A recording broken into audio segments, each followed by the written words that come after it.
لوگ سمجھتے ہیں میں نوافل زیادہ پڑھتا ہوں، دنیا جانتی ہے کہ میری رات کی تسبیح زیادہ مضبوط ہے، اور میں ان میں سے کوئی بات بھی نہیں، میں تو تیری نوکری کرتا ہوں تو اللہ نے میری عزتوں میں اضافہ فرما دیا ہے۔ سوچ ہی صاف نہیں، نظریہ ہی ٹھیک نہیں، فکر ہی ٹھیک نہیں۔ اسلام نظریے کا مذہب ہے۔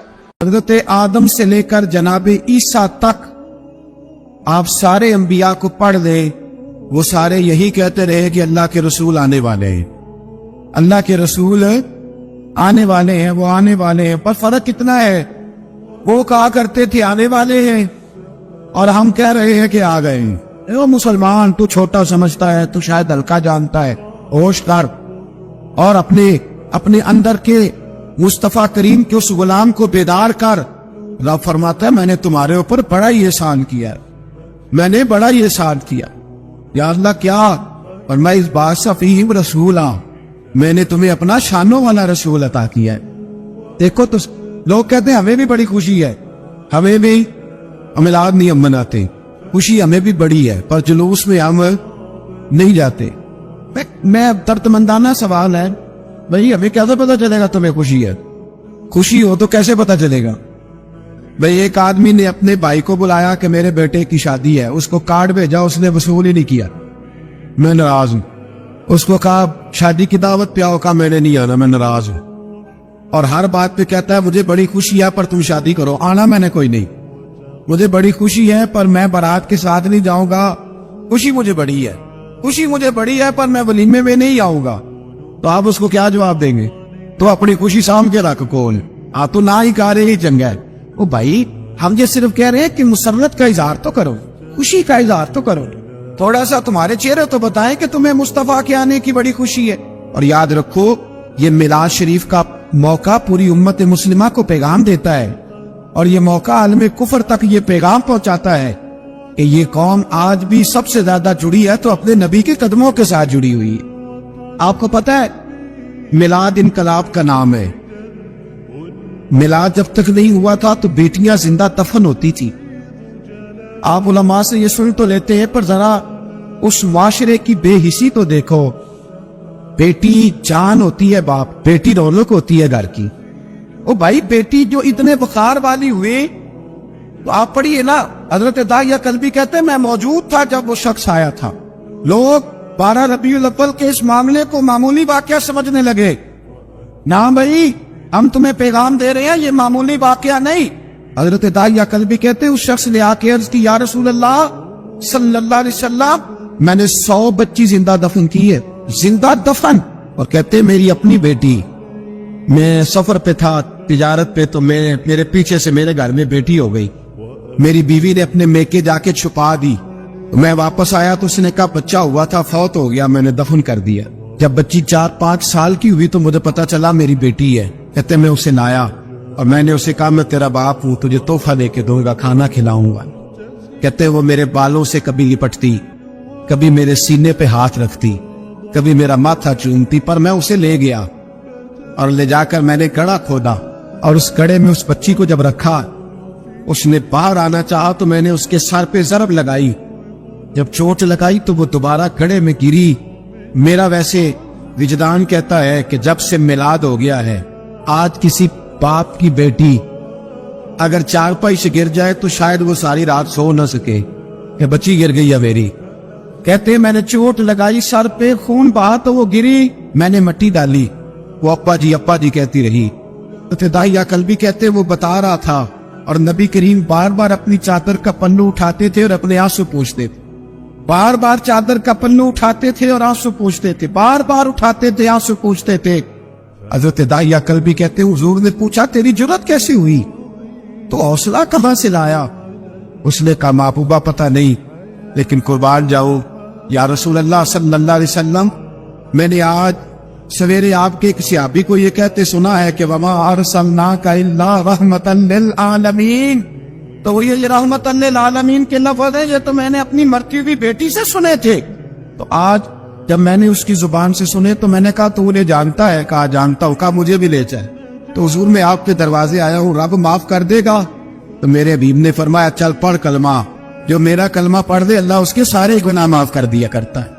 بھائی غلاموں کے ساتھ ظلم، حضرت بلال حبشی حضرت بلال کے بارے میں بڑے واقعات ملتے ہیں. ایک واقعہ بڑا منفرد لکھا ہے کتابوں میں. حضرت بلال سے لوگوں نے کہا آپ نبی پاک سے متاثر کیسے ہوئی؟ تو جناب بلال کہنے لگے میں زیادہ لوگوں کو، مکے کے لوگوں کو جانتا ہی نہیں تھا، جو کہ میری ڈیوٹی تھی گھر میں کام کرنے کی، اور مجھے سخت سزا ملتی تھی امیہ بن خلف کی طرف سے. بلکہ تحقیق یہ ہے کہ یہ عبداللہ بن جدعان کے غلام امیہ بن خلف نے تو جب انہوں نے کلمہ پڑھا تو پھر خریدا. عبداللہ بن جدعان کہنے لگا میں فارغ نہیں، آپ لے لیں، آپ اس کو سزائیں دیں. تو کہتے میں ان کے گھر میں ہوتا تھا تو میں تو زیادہ لوگوں کو جانتا ہی نہیں تھا، کبھی مجھے موقع ہی نہیں ملا تھا باہر نکلنے. ہماری غلاموں کی کوئی زندگی نہیں ہوتی. آج تو ہر آدمی کہتا ہے نا میں کچھ چودھری سے لے کے کھاتا ہوں. یہ جو تیرے اندر حوصلہ ہے نا، یہ میرے رسول نے تجھے عطا فرمایا ہے، یہ میرے نبی نے تجھے دیا ہے، ورنہ تو غلام بکا کر. یہ حوصلہ تجھے رسالت مآب نے دیا. حضرت بلال کہتے ہیں میں ایک دن مجھے بخار چڑھ گیا بڑا تیز، میں لوگوں کو جانتا نہیں تھا. فرماتے مجھے تیز بخار چڑھ گیا تو ٹھنڈ بڑی سخت تھی. میرے مالک نے مجھے کئی کلو جو دیے پیسنے کو چکی پہ. کہتے میں بیمار تھا تو میں نے کچھ دوائی لی جو اس وقت موجود ہوتی تھی، تو میں نے ایک لحاف لیا، دودھ پیا تو مجھے نیند آ گئی. جب میں سویا تو میرا مالک آ گئی. اس نے آ کر کے مجھے سوئے ہوئے دیکھا تو کھینچ کر کمبل اتارا، رضائی اتاری، لحاف اتارا. کہنے لگا اب تیری سزا یہ ہے کہ تو کھلے میدان میں بیٹھے گا، وہاں چکی پیسے گا، اور دوسری سزا یہ ہے کہ تجھے قمیض پہننے کی بھی اجازت نہیں. حضرت بلال کہتے تیز بخار، ٹھنڈ کا عالم، اور جب میں چکی پیس رہا تھا تو رو رہا تھا اور میں پوچھ رہا تھا خدایا ہمارے نصیب. سیدنا بلال حبشی رضی اللہ تعالیٰ عنہ فرماتے میرے دروازے کے قریب سے رسول پاک گزرے اور مجھے ہائے ہائے کرتے دیکھا تو دستک دی. میں نے کہا کون ہے؟ دروازہ کھلے آ جاؤ. محبوب اندر آئے تو پوچھنے لگے کیوں رو رہے ہو؟ میں نے کہا جاؤ اپنا کام کرو، یہاں دکھ سارے پوچھتے ہیں مداوا کوئی نہیں کرتا. کہتے میں نے سخت جملے کہے معاذ اللہ. حضور چلے گئے اور جب حضور جا رہے تھے تو میں کہہ رہا تھا بس جا رہے ہو نا، میں نے پہلے ہی کہا تھا جاؤ. کہتے قربان جاؤں. تھوڑی دیر گزری تو اللہ کے رسول کے ہاتھ میں گرم دودھ کا پیالہ تھا، کھجوریں تھی. حضور تشریف لائے اور کریم رسول نے مجھے کھجوریں دی، دودھ پلایا اور کہا چل جا کمبل میں بیٹھ جا. تو میں نے کہا چکی کون پیسے گا؟ وہ تو بڑا مارے گا. کہتے ہیں لوگوں اس نبی کا میلاد اور معراج بھول نہ جانا، اس رسول پاک کی محبتوں میں کمی نہ آنے دینا، اس محبوب کا نعرہ ساری دنیا میں لگا دینا. فرماتے ہیں میرے حبیب کے میں قربان جاؤں. مصطفیٰ کریم نے فرمایا تو بیٹھ رضائی میں اور آج تیرے حصے کی چکی میں پیسوں گا. کہتے ہیں ساری رات حضور چکی پیستے رہے، ساری رات. سویرے میں اٹھا اور میرے حبیب پاک نے مجھے وہ سارا کچھ دیا اور خود چلے گئے. اگلی رات پھر آئی تو حضور پھر آ گئے، مجھے پھر رضائی میں لٹایا، دودھ پلایا اور ساری رات چکی پیسی. کہتے ہیں بس تیسرے دن حضور چکی پیس کے جانے لگے تو میں نے قدم تھام لیے. میں نے کہا بیبا دنیا ساری جھوٹ بولتی ہے، زمانہ سارا غلط کہتا ہے، جو غلاموں کے حصے کا کام کرے وہ اللہ کا سچا رسول ہوا کرتا ہے.